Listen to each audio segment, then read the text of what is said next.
Hello guys, ngayon gagawa ko ng halwa or sweet carrots.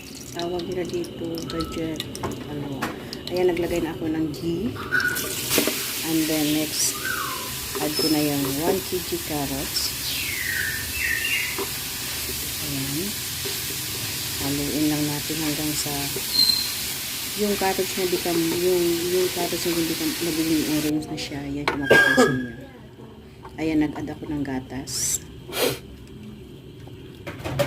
Milk pack lang yung ginamit ko dyan, guys. Ayan.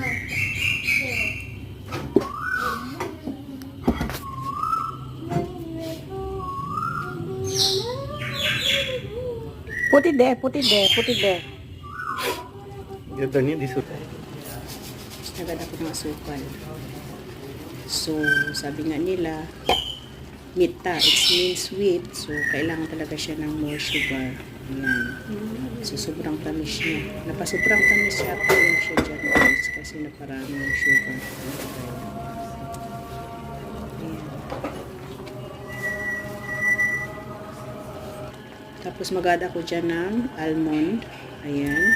Mostly, maraming dry fruit ang hinahalo nila dyan. May dry grapes, may pistachio.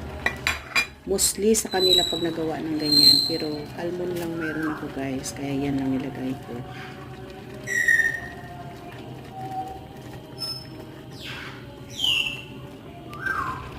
Tapos tagad ako dyan ng lychee.